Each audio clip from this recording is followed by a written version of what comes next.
মাঝে বক্সটা দিল গেছিল নাকি না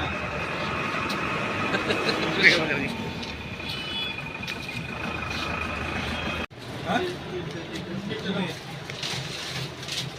কই বানাইছে আমাদের বউ বানাইছে আড়াইশো 25 টাকা দিছে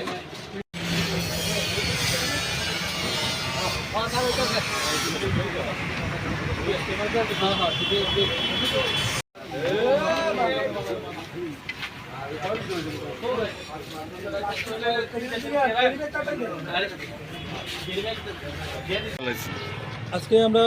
বিশালগড় যে বাইপাস মুখ আছে সেই বাইপাস মুখে আমরা বিএমসি বিশালগড় মিউনিসিপ্যাল কাউন্সিল এবং প্রশাসনের সবাই মিলে একজুট হয়ে আমরা single use plastic carry bag যে আমাদের প্রত্যেক মাসে যেটা আমাদের টার্গেট আছে সেই টার্গেট অনুযায়ী আমরা প্রত্যেক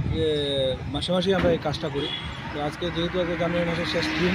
সেই অনুযায়ী আজকে আমরা স্পেশালভাবে বিশালগড়ের এই বাইপাস মুখটাতে আমরা কোনো দিন করিনি। বিশালগড়ে সমস্ত ব্যবসায়ীদের কাছে গিয়েছিলাম single use plastic carry bag যেগুলো আমরা পেয়েছি সেগুলো আমরা অলরেডি তাদের থেকে নিয়ে এসে তাদেরকে ফাইন করেছি। আমরা দুটো দোকানে ফাইন করেছি 1000 2000 টাকা এবং নেক্সট টাইম যদি এরকম করে তবে তাদের তো সেই অনুযায়ী তাদেরকে আগামী দিনেও তাদেরকে সতর্ক করে দেওয়া হয়েছে যাতে তারা কোনো ধরনের single use plastic carry bag use না করে করলে আমরা আইনানুগ ব্যবস্থা নেব এবং বলা হয়েছে যদি কোনো ধরনের এইসব কার্যকলাপ করে তাহলে আমরা আইনানুগ ব্যবস্থা নিয়ে তাদেরকে দৃষ্টান্তমূলক শাস্তি দেওয়া হবে।